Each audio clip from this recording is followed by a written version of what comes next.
带去读唐诗。孤碧行，作者杜甫。孔明庙前有奴婢，可如青铜滚如石。双皮流舞数十回，带参天2000丈。君臣以一时这会，事莫犹为人爱惜。本来气节无极中，我出寒窗雪山壁。一所罗绕饮定当，先使武侯动必强。虽为之间交远古，窈窕丹青何有空？落落还记谁的地？明明高歌多烈风。夫妻就是心灵力，请的原因做化工。大厦自倾要两栋，万年回首求山中。不如文章写意境，历史简发随灵爽。可心起免永如离，向入长经宿乱风。气势游人莫万家，古来在代难为用。感慨。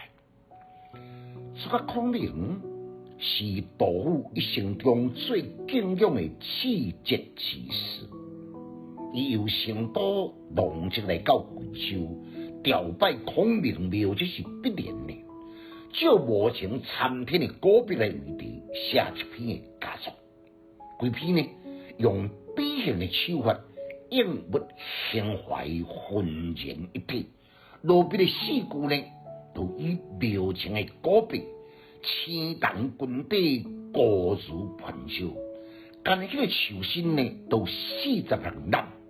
为我参天，都是因为伊生前为了人间功德在民，老百姓加以维护，古笔教到这样悬，官上混淆，我在引入武极名山的灵气，更加玉秀壮秀。成都毛武侯术，也我无共款，伊是以我伫先祖老辈的西切。无亲像贵州的孔明庙，一来呢，看到古笔都令人肃然起敬，手若悬对招风，几百年拢未损害，古笔崇敬正直挺拔，证明讲这个孔明的生前鞠躬尽瘁，数字效益的忠义精神，冥冥中自有神所的造化之功。最后的八句呢，大楼这边倒落来，需要有迄个大鸡牛啊，甲伊拄掉呢。古笔最上好的牛条，杨过呢，这山的古笔重如青山，万年也无当来运上。古笔叛军错节，令人叹为观止。迄个小爱摊开呢，曾经引来乱风来笑困，遗憾呢。伊心虽然未真苦，嘛是难得被也甲伊参加。天海气势甲个现者，如果你是怀才不遇，也无必要感叹。